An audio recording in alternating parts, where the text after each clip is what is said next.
said the voice. Your horse may know better. Come closer to the rock so you can hear me. Above and beyond the rumble of hundreds of well-equipped soldiers made the water ripple. Agatha took heed and readied herself for me, but I had little choice, and I felt like I had to hear the voice out. I looked up as if to anticipate a hailstorm of arrows, but they were still a ways away. Send the horse through. If it races fast enough, it will find its way safely. There's barely enough room for you. See, here, below the little waterfall. Send it now. What? Trust a foreign voice embedded in rock? Is this your game with every wayward traveler? Surely wouldn't be a profitable one if you were foolhardy enough. You are unattached as am I. I know a nameless one when I see them. Your number is out should you disregard my advice. Come, I will step away. Hear my voice as I distance myself. Voices, unmistakable, rough and ready. A small boulder fell up ahead, startling Agatha.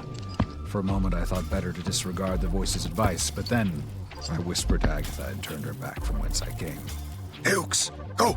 Ha! It had surely been the right choice as an additional boulder fell ahead just where Agatha would have been, surely crushing her beautiful back. I drew my sword and slid it through the crevice. Then, noticing that the rock was soft, malleable, like a soft leather painted like the rock, covered in moss. I'm here, back here. Not up for a fight. Come, I'll make space. Come further in. And around, and I'll make light. The sliver of light from the ravine barely illuminated the man's form. He either looked small or was crouching down. Overhead, the rock was dripping on my head. I paused to listen as if I could hear Agatha from here. To lose her at this moment was making me feel like I needed to run a meditation through my head, clear my feelings. As I paced forward, the darkness was absolute. Until a hand, unmistakably holding a flame. It brought the flame up to illuminate a face, whiskered as a grizzled squirrel. Eyes of blue, a face as pale as milk, as pale as the moon. Your hand, it's burning. Yes, best part of saying hello. Secret of ours. Here, I'll make it more comfortable for both of us. He ran his fiery hand over a small torch to light it, extinguished his hand on the blackness of rock above him, shaking it off like it was nothing. Ours. So you are not unattached. Who are you? Who are you, sir? I speak only of my heritage, nothing of my allegiance. I was only passing by. I should not have taken this road nor come this close to the borderlands. I was misinformed on the dangers. Outside, unmistakably, the ravine was filling with men on horseback and on foot. Come. The ferret-like, mustachioed little person said, beckoning me further into the corridors of rock. His body was wrapped in pale cloth, almost like bandages, and he could not have been much larger than a boy, though he was wiry and strong, his arms of taut muscle. I sheathed my sword but held it to my side so as to be able to stoop down and through where he led me. Inside the rounded hollow, he lit several angling torches and the space breathed to life. The air was softer and more open. Above, the concave ceiling of smooth rock seemed almost to be hewn by hand. It was 10 paces deep on each side, and small tunneled openings like doorframes seemed to lead in 6 directions. In the middle was a sunken, rounded patch of grass. Around it, a thin moat of water that seemed to be connected to a bubbling spring on one side, where a rabbit of white fur and white eyes was nibbling on some leaf. The rabbit is blind. Like your horse, I'm sure can sense ill intent, at least, does its best. Hears for miles. If you hadn't come this way, if you'd continued down the mountain way, you'd have met worse opponents than through the ravine.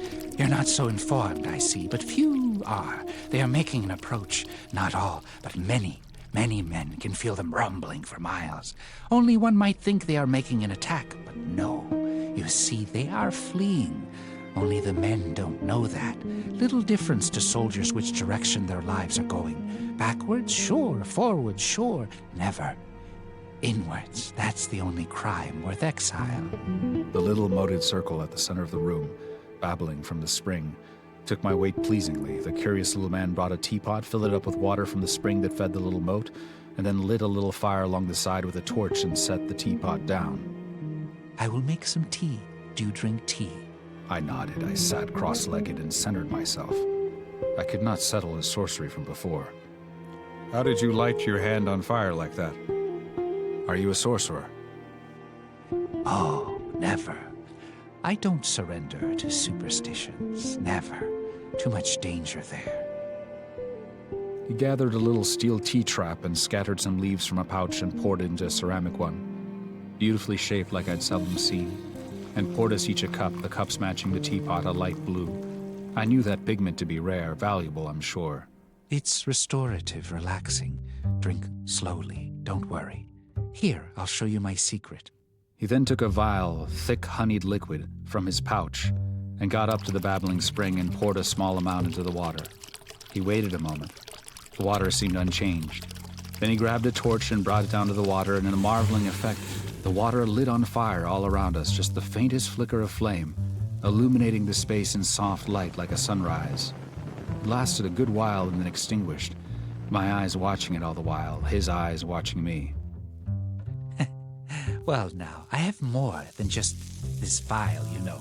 Should you want, you could run me through what I have of the substance. Marvelsome lord, with its effects, carry near any price for it. But of course, when you'd run out of it, the secret would die with me, so I believe I am quite safe. Not that you'd think of doing such a thing. I smiled, although it had grown darker now without the little fairy ring of fire. The torches had settled into a slow burn. I sipped the tea. It tasted of some kind of bitter mint. I noted not to drink too much. I wasn't even sure why I'd accepted. There now, I think we should build some trust, should we not? If you should like to leave, I can show you a way when you're ready. But rare is the opportunity to meet one such as yourself. I would be most curious and honored to make an exchange, should you be willing. What can I give you, sir? I have nothing half as interesting as what you've shown me. I'm certain that's not true. In my order, we have a long tradition of something we call tea for tea. Not tea to drink. It stands for theorem for theorem. It's not a complicated matter, but it comes from long ago.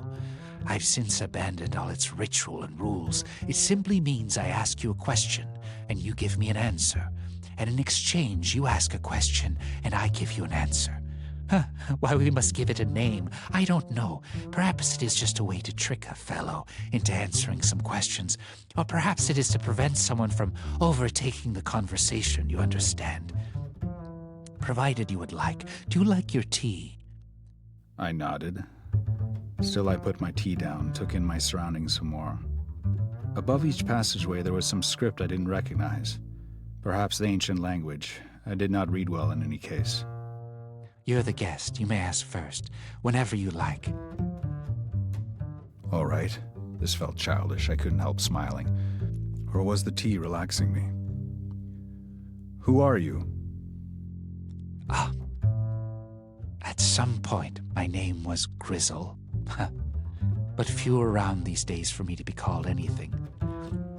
I will assume you think I'm a mythical troll or something living in the rock like this. But I'm just a man like you. Or rather, the troll is perhaps those of us who have inhabited the rock. So in a way, I am a troll. I was born by the ocean south of here. Balberbrock, it was called. I had a mother and a father, a community of fisher folk. I'm much older than you could probably guess. Once upon a time, those who instructed me would have killed me for telling these things. But there has been a need for abolishing of the old rules. Surely someone like you would have felt it. But I digress. I make potions, I listen and I watch. That is who I am. Well, who are you? You will think it a lie, but I am somewhat nameless as well. Were someone else to ask me, I would give them a name like Willem or sometimes Red, but those are only to appear unsuspecting. I am unattached to what it is to have a name or a place of origin. I was raised out west. Like I said, I'm unattached. I'm honored by our former Queen Adrian's decree and let myself be useful as I can to serve man in my own humble way. I don't know what else to say. My horse has a name. It's Agatha. Fine then. Thought of Agatha made me eager to return to the outside world. The tea had made me a little sleepy, and I was not liking my choice of revealing even the fact that I was nameless to this little man, as charmed as I was by his surroundings, as intrigued by his potion making. I apologize, Sir Grizzle, and I'm thankful for your rescuing me from certain death or imprisonment, but I do think I would like to find my way out, to find my horse, to continue on my journey. Should you be able to show me the way? So soon. Come, one final question. We've learned so little of each other. Please, sir, and then I will show you the way, gladly. Unconscious, I brought the tea to my lips and sipped it. This time I could sense its unmistakable effect. My legs felt stiff. I was afraid they'd fallen asleep. Are you all right, Sir Knight? Perhaps a little more light. At that, I watched him hypnotically as he took the little vial and poured a much larger amount in the bubbling brook. I saw the flames encircle us, much more bright then. As I followed the flames around and back and around, I found myself falling sideways and asleep.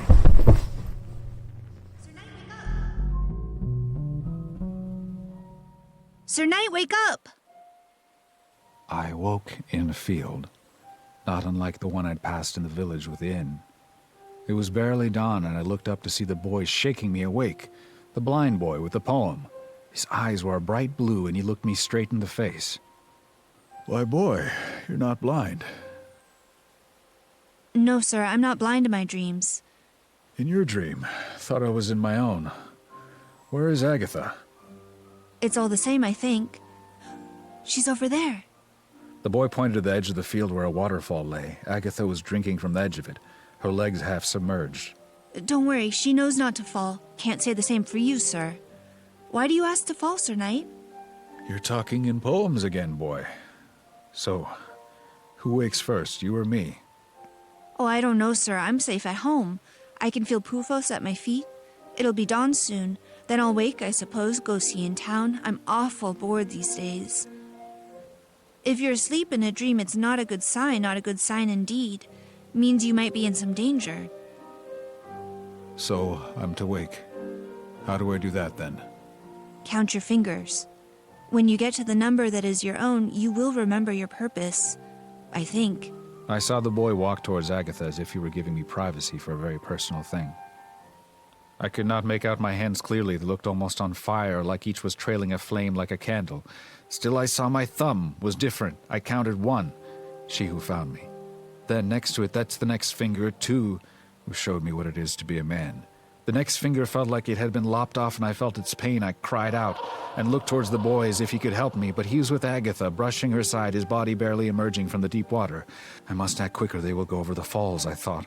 I strained to touch my other fingers, 1, and the 2, to the 3rd, and finally I felt it was there, 3, she who raised me, who I am in love with. The pain swelled and then eased. Then I could see my hand more clearly. 4, it was 4 who was gone. That finger felt numb, felt cold like the grave. 5, who is he to me? The one we worry about, but he is our own. And then I had a hand, and I could see more clearly. The field started to fade, like it were being swallowed by night. And I remembered where I was. I reflexively awoke and jerked my arm for my sword, but it was caught in something. The other 2. I'd been strapped down, some tough rope. I was bare-chested, and my neck and chest felt like it had been smoothed with a waxy substance or oil. He's awake. You must hurry. You must hurry. I heard the Grizzle say. I pulled again at my wrists. These were not chains, but merely rope. Only they were fastened there below the water ring, somewhere deep below. They had not tied my feet, however. As I heard a monstrous inhale coming from one of the tunnels, I flung myself over my head and vaulted myself back over the ring of water, contorting my wrists, the tension digging into them. Then, unmistakably, one of Grizzle's vials. It looked empty, but perhaps I stretched my leg until, giving it a nudge, it rolled, it fell into the water, then skidding one of my boots off, I concentrated all my efforts and prayed for something. The boy in my dream came to mind, and I had a vision of him being someone much too powerful, but that was only for a moment, and I flung the boot towards the torch in the wall, displacing it. The torch fell onto the moated spring and seemed to be quenched. I sighed in defeat, hearing their approach, but then the water lit. Just a little at first, and then the flames started to lap all around me. My bindings lit on fire, they loosened, and just before I was to be badly burned, I wrested myself free, falling backwards. My sword was nowhere to be found. I took off my other boot, and just as I looked whether to go into this tunnel or that, I saw Pierre, Grizzle, and behind him the shape of a man, almost like a shadow of a being, white-fanged, and as he came into the light, a face scaled almost like a serpent. I took off into the tunnel nearest to me, which was unmistakably not the one where I had entered, and it was not long before I was tumbling, falling unmistakably weightless like the boy had spoken in my dream. said the boy. Perhaps, yes. I said to the boy, aren't we all? How else can we be saved? I heard Three's voice.